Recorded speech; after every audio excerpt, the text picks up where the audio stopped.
Ayan, continuation. Sample problem number 8 na tayo from CE Board May 2015.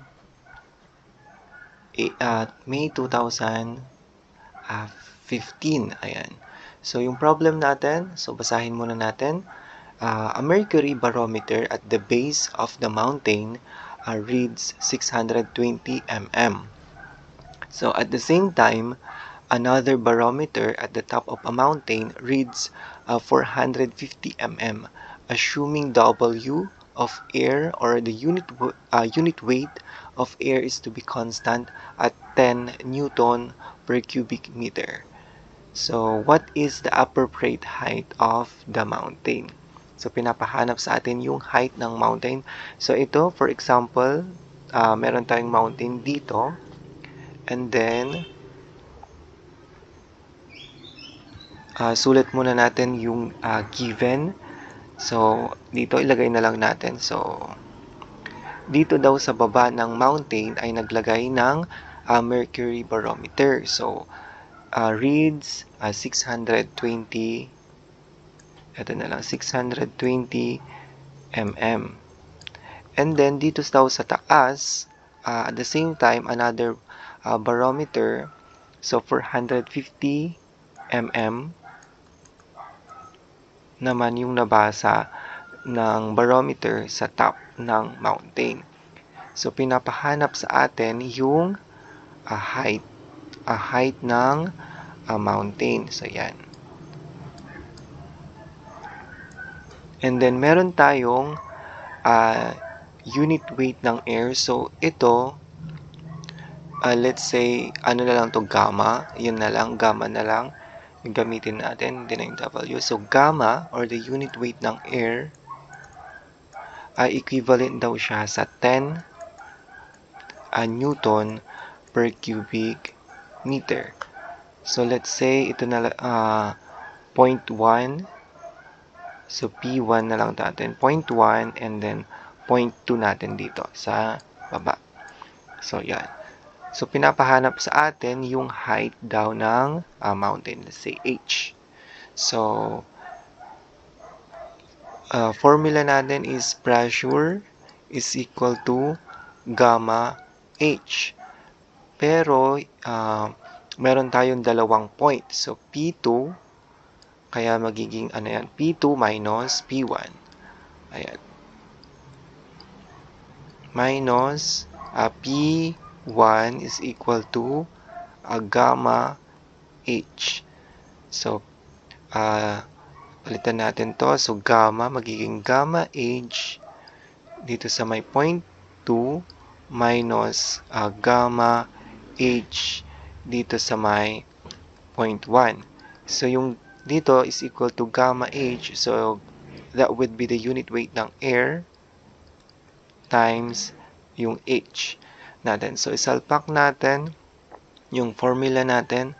So, yung unit weight ng air ngayon is 10 Newton per cubic meter. So, parang i-ano natin, Newton. So, ang gagamitin natin na unit weight ngayon ng water is, in terms of Newton, is 9,810 Newton per cubic meter. Ayan. So, para madali tayong for cancellation. So, maka-cancel na lang din naman mamaya. Yan. So, salpak natin 9,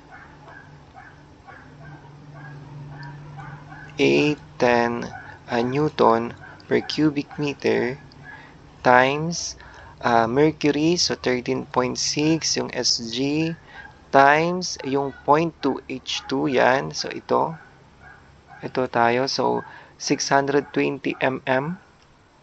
Ayan, 620 mm. So, meter, 0.62 meter na lang siya. And then dito sa taas, or the P, dito sa taas is 450 mm. So, magiging pag meter, 0.45 meter. So, yan. So, i-convert natin para hindi na tayo mahirapan. So, dito, salpak natin. So, yung h sub 2 natin is 0.62 meter. And then, minus, yung sa taas, minus 400, ito yung 450 ito. Dito, ito. So, 9 unit weight. So, 9, 8, 10 Newton per cubic meter times 13.6. So, bakit nagta-times tayo ng, bakit tayo nag-multiply ng 13.6? Mercury. So, mercury yung ano natin.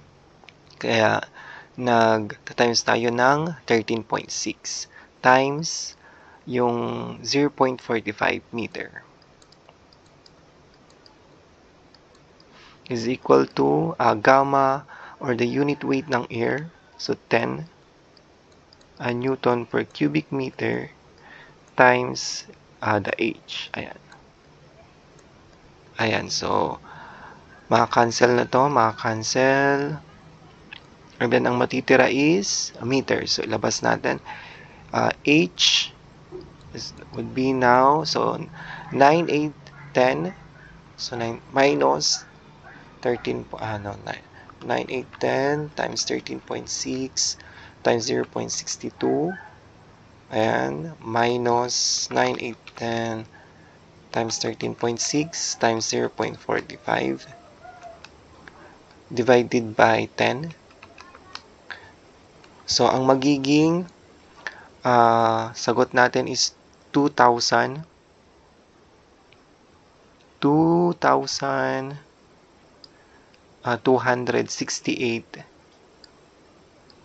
0.072 so meter. Ayan, naka-meter na siya. So, yan yung height ng mountain. So, 2,268.072 meter. So, that would be our final answer for sample problem number 8.